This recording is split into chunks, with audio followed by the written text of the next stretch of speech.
আজিৰ তাৰিখত এখন চাৰিচকীয়া বাহন ঘৰত থকাটো অত্যন্ত জৰুৰী আৰু এখন বাহন ক্ৰয় কৰি আমি বহুতে ভাবোঁ যে এটা সম্পত্তি ক্ৰয় কৰিলোঁ, কিন্তু আচলতে আমি সম্পত্তি ক্ৰয় কৰিলোঁনে?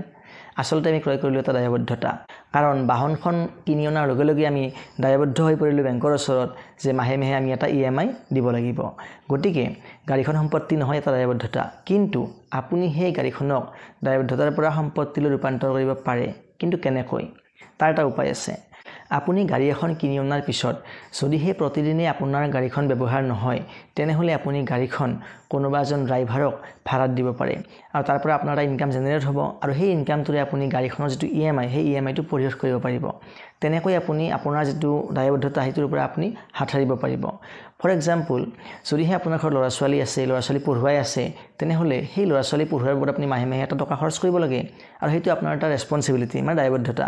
ঠিক তেনেকৈয়ে গাড়ীখন ক্ৰয় কৰি অনাৰ পিছতো গাড়ীখন আপোনাৰ কাৰণে এটা দায়বদ্ধতা হৈ যায় আৰু সেয়েহে ইয়াৰ পৰা হাত সাৰিবলৈ আপুনি মই উল্লেখ কৰা ট্ৰিক্সটো পালন কৰি চাব পাৰে। তেতিয়া আপোনাৰ গাড়ীখন কিনাৰ যিটো হেডেক, সেই হেডেকটোও কমি যাব আৰু এটা ছেকেণ্ড ইনকাম চ'ৰ্চো আপোনাৰ জেনেৰেট হ'ব। বহুত ভাল ধনী ব্যক্তিয়ে কৈ গৈছে, গুণীজ্ঞানী ব্যক্তিয়ে কৈ গৈছে যে যদিহে আপুনি অকল এটা ইনকাম চ'ৰ্চৰ ওপৰত ৰিলায়েবল হৈ পৰে, তেনেহ'লে আপুনি দুখীয়া হোৱাৰ পথত আগবাঢ়ি আছে। গতিকে আপোনাৰ যিটো উপাৰ্জনৰ পথ বা ৰাস্তা, সেই উপাৰ্জনৰ পথেৰে আপুনি যিখিনি ইনকাম কৰিলে, তাৰ পৰা আপুনি গাড়ীখন ক্ৰয় কৰাৰ পিছত গাড়ীখনক আপুনি আপোনাৰ দ্বিতীয় উপাৰ্জনৰ ৰাস্তা হিচাপে ব্যৱহাৰ কৰিবলৈ শিকক। তেতিয়া আপোনাৰ নিজৰ কাৰণেও ভাল হ'ব আৰু আপোনাৰ পৰিয়ালৰ কাৰণেও ভাল হ'ব। এনেই গাড়ীখন কিনাৰ পিছত গেৰেজত ভৰাই ৰাখি কোনো ধৰণৰ লাভ নাই।